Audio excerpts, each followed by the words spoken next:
So 8.4, so I've got hydrogen NMR. So I've got C6H12O2, and I've got some chemical shift patterns, some integration values, and some splitting patterns. I need to lay this out as a table here. I need to keep the same format for this table. As soon as I start writing it as free text, I lose track of what's what. So first of all, deduce the simplest ratio of the relative number of protons in each environment to compound X.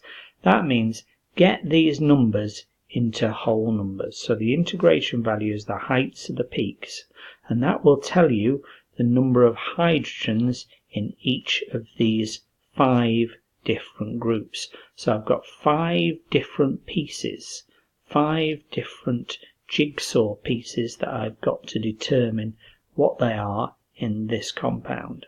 So I've got 5 different jigsaw pieces, and each of the jigsaw piece has a different set of hydrogen environments. So in this jigsaw piece, in this chunk, the hydrogens are in the same environment. They're connected, bonded to the same atoms. So are these, so are these, so are these, and so are these. So they're all I've got 5 different hydrogen environments. If I was to draw it out with circles and squares and triangles, etc., I'd have 5 different shapes for my hydrogens. So I've got 5 different peaks. So let's have a look now. How can I sort out this integration value? I've got 0.6, 0.6, 0.6, 0.9 and 0.9.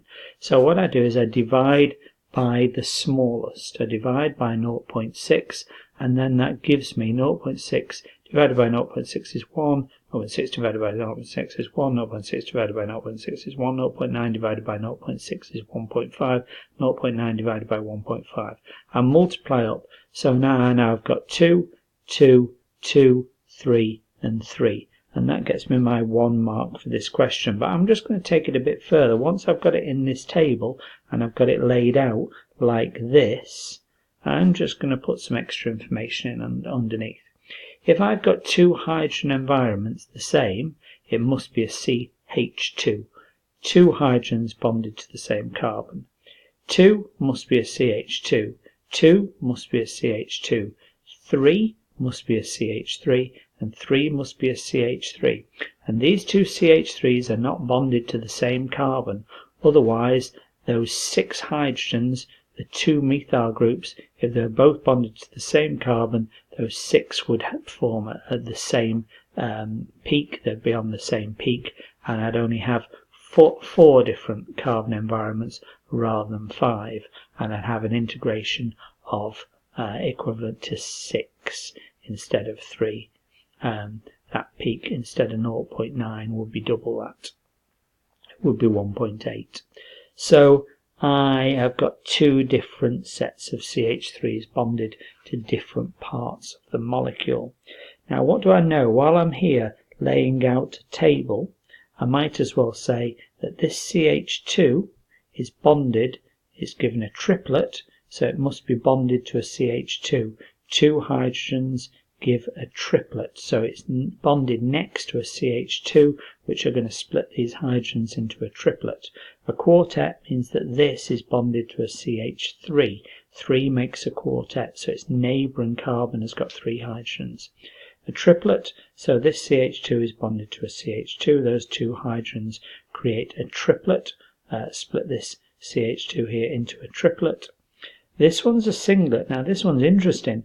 A singlet means that this CH3 is bonded to a carbon with no hydrogens, or maybe an O. A carbon or an O, something with no hydrogens at all, is bonded to this CH3.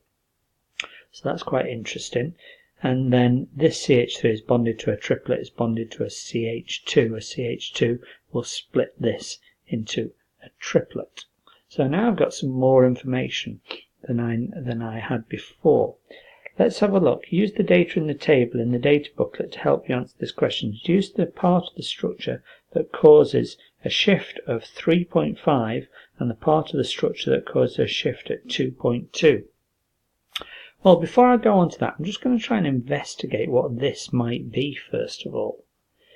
Could it be that this purple CH3 is next to a CH2? So it could be one of these CH2s here. And I've labelled them up in colours. This CH3 here at the end, let's say, is next to a CH2. Which CH2 is it next to? It's got to be to the red one, because the red one's next to a CH3. These two are next to CH2, so I put the red one in next. This red one is next to a CH3, that's right. What comes next? A blue one. A blue one is next to a CH2, a yellow one's next to a CH2, so I'm actually not sure which way round these will be. So I've got a blue one to a CH2, that's correct, and this side a CH2, a yellow one, that's correct, and my yellow one's to a CH2 as well this way. So these two, this blue and this yellow, could be either way round. They're bonded to CH2s. My CH3 is bonded to a C or an O.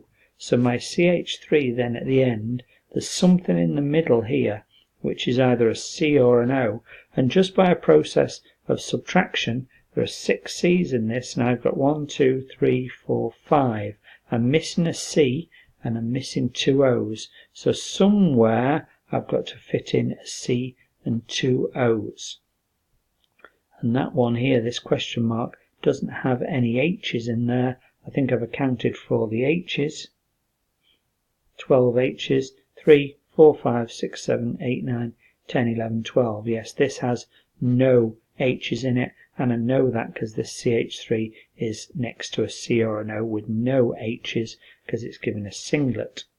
Okay, let's have a look at what's next.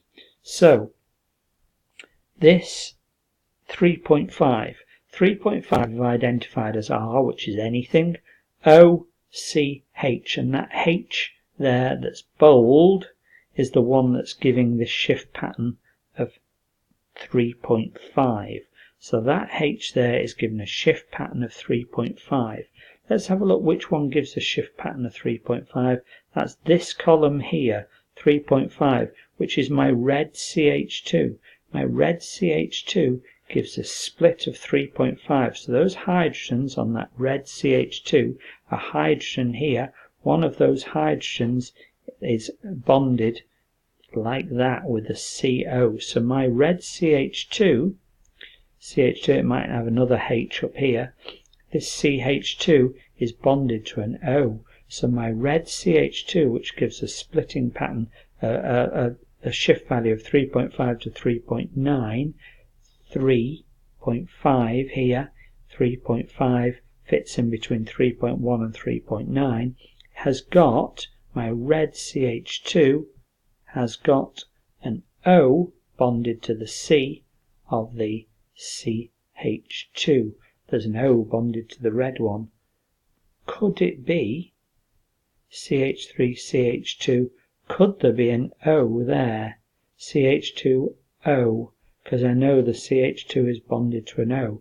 That gives me an O, one of my O's that's missing. Okay, 2.2. 2.2 is this one here, a chemical shift, a shift of 2.2. That's my green one, my CH3. My CH3 gives a shift of 2.2. 2.2, if I look up 2.1 to 2.6, 2.2 fits in this, is this. So R can be anything. My CH, that H of that one there, which is my green CH3, my green CH3, CH3, so there must be 2 H's here, but that H on the CH3, this is my CH3, is bonded to a CO. So my CH3 is bonded to a CO. I found that question mark there. That CH3 is bonded to a CO.